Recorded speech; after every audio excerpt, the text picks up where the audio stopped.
ہم نے ایک اچھا عرصہ ان بازاروں کو سمجھنے میں لگایا ہے جن میں مختلف کاروبار کام کرتے ہیں۔ اب ہم سمجھتے ہیں ان بازاروں کو جہاں سے پیداوار کے عوامل حاصل کیے جا سکتے ہیں۔ ان کو عام طور سے پیداواری عوامل کہا جاتا ہے۔ اور پیداواری عوامل کیا ہوتے ہیں؟ ہم اس بارے میں پچھلی ویڈیوز میں تفصیل سے بات کر چکے ہیں کہ مختلف چیزیں جیسا کہ زمین، مزدور، پیسہ وغیرہ جیسے عوامل ایک ساتھ مل کر کسی پیداوار کو ممکن بناتے ہیں۔ اس ویڈیو میں ہم خاص طور سے مزدور والے بازار کے بارے میں بات کریں گے۔ تو یہاں ہمارے پاس دو گرافس بنے ہوئے ہیں، جس میں عمودی محور پہ ہمارے پاس اجرت دی ہوئی ہے جس کو ہم فی یونٹ کے حساب سے دیکھیں گے، اور افقی محور پہ ہمارے پاس مزدوروں کی تعداد دی ہوئی ہے۔ سیدھے ہاتھ والے گراف پہ ہم اس کو ایک کاروبار کے نظریے سے دیکھیں گے اور الٹے ہاتھ والے گراف پہ کل بازار کے نظریے سے۔ تو سب سے پہلے بات کرتے ہیں ایک کاروبار کی، جس کے لیے ہمیں سب سے پہلے اس کاروبار کی طرف سے آنے والی مزدوروں کی مانگ کے بارے میں سوچنا ہوگا، اور یہ سوچنا ہوگا کہ اس کاروبار کو ہر نئے مزدور کے رکھنے میں کتنا فائدہ یا نقصان ہو رہا ہے۔ اس کے لیے ہمیں اضافی آمدنی مصنوعات کو سمجھنا ہوگا۔ اب یہ لفظ سننے میں تو کوئی بہت ہی مشکل سا تصور لگتا ہے، مگر دراصل یہ اس اضافی آمدنی کو کہتے ہیں جو کہ کسی بھی پیداواری عنصر کے ایک حصے کو لگانے سے کمایا جاتا ہے۔ مثال کے طور پہ کوئی ایک مزدور۔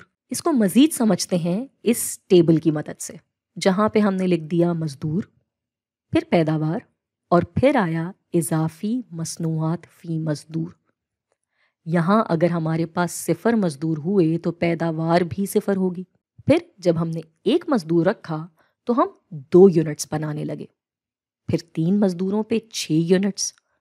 اب جب بات ہوگی اضافی مصنوعات کی تو 1 مزدور پہ تو 2 مصنوعات ہوئیں، مگر پھر دوسرے مزدور پہ ہم نے اضافی 3 یونٹس اور بنا لیے۔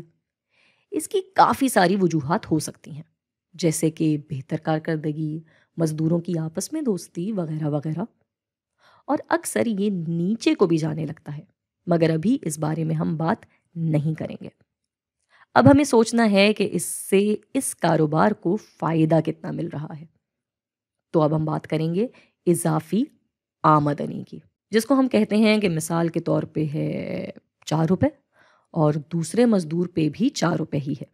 اب آئے گی بات اضافی آمدنی مصنوعات کی، جس کے لیے ہم اضافی مصنوعات فی مزدور کو اضافی آمدنی سے ضرب دے کر نکال لیں گے۔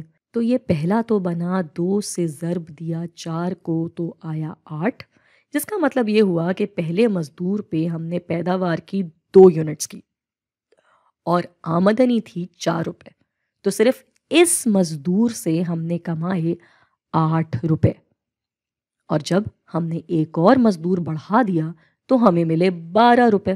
اب ہم اس سب کو ایک گراف پہ بنا لیتے ہیں۔ تو ہم نے اضافی مصنوعات فی مزدور کے بارے میں بات کی تھی کہ وہ اکثر نیچے کو بھی جانے لگتا ہے، جس کی وجہ سے اس کا کرو اکثر ایسا نظر آتا ہے۔ اضافی آمدنی مصنوعات کو کسی بھی کاروبار کی مزدور کی مانگ کے طور پہ دیکھا جاتا ہے، جس میں شروع میں تو نئے لوگ لانے سے نتیجہ بھی اچھا آ رہا ہوتا ہے، مگر جیسے جیسے لوگ بڑھتے جاتے ہیں نتیجہ کم سے کم تر ہوتا جاتا ہے۔ اب اس کو بازار کے نظریے سے دیکھتے ہیں۔ اس کا آسان ترین طریقہ یہ ہے کہ ساری ہی اضافی آمدنی مصنوعات کو جمع کر کے کل بازار کی مزدور کی مانگ نکال لی جائے، تو یہ کچھ ایسا نظر آئے گا۔ کل بازار میں مزدوروں کی مانگ۔ اب سوچنا یہ ہے کہ اس والے بازار کے لیے کل کتنی مقدار کی مانگ کرنا اور اس والے کاروبار کو کل کتنے مزدور کام پہ رکھنا عقل مندی ہوگی، جس کے لیے ہمیں مزدوروں کے بازار کے فراہمی کے کرو کے بارے میں سوچنا چاہیے۔ ہم سب سے پہلے بازار کے نظریے سے سوچیں گے۔ یہاں بھی وہی اصول لاگو ہوگا کہ جتنے زیادہ اجرت کے دام ہوں گے اتنے ہی زیادہ مزدور یہاں کام کرنا چاہیں گے، جس کی وجہ سے یہ فراہمی کا کرو کچھ ایسا نظر آئے گا۔ کل بازار میں مزدوروں کی فراہمی اور اس کی قیمت توازن یا اجرت بازار کیا ہوگی؟ جیسا کہ ہم پہلے بھی پڑھ چکے ہیں کہ وہ جگہ جہاں مانگ اور فراہمی آپس میں ٹکرا جاتے ہیں، یعنی یہ والا نقطہ، تو یہ حصہ ہوتا ہے اجرت اور یہ والا حصہ ہوتا ہے مقدار، یعنی وہ اجرت اور مقدار جو بازار میں رائج ہے۔ اب ہمیں یہ دیکھنا ہے کہ اس کا کسی ایک کاروبار پہ کیا اثر پڑے گا۔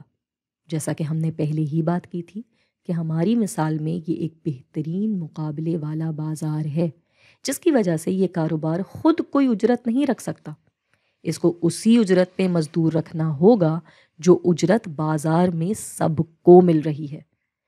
تو یہ آ جائے گی ہماری اس کاروبار کی اضافی لاگت عنصر، وہ لاگت جو اس کاروبار کو ہر نئے مزدور کو رکھنے پہ ادا کرنی پڑے گی۔ اب اس کی بنا پہ ہم دیکھ سکتے ہیں کہ اس کاروبار کو کل کتنے مزدور کام پہ رکھنے چاہیے۔ یہ کاروبار تب تک مزدوروں کو کام پہ رکھتا رہے گا جب تک کہ اضافی آمدنی مصنوعات کی اضافی لاگت عنصر سے ٹکر نہ ہو جائے، یعنی اس جگہ پہ اس کو ہم لکھ دیتے ہیں تعداد کاروبار۔ یہ مزدوروں کی وہ تعداد ہے جو کہ اس کاروبار کو کام پہ رکھنا عقل مندی ہوگی، کیونکہ اس کے آگے مزید مزدوروں کو کام پہ رکھنے سے یہ کاروبار نقصان میں جائے گا، کیونکہ اب لاگتیں آمدنی سے زیادہ ہو جائیں گی۔ اس ویڈیو کے لیے صرف اتنا ہی، مگر اگر اس کو غور سے دیکھیں تو یہ ویسا ہی نظر آتا ہے جیسا کہ ہم نے پہلے بہترین مقابلے والے بازار کے بارے میں پڑھا تھا، بس اب صورتحال مختلف ایسے ہے کہ اب ہم اسی بازار کے اصولوں کو مزدوروں والے بازار کے نظریے سے دیکھ رہے ہیں، اور اب یہ ہماری مثال والا کاروبار مال بیچنے والا نہیں بلکہ مال خریدنے والا ہے۔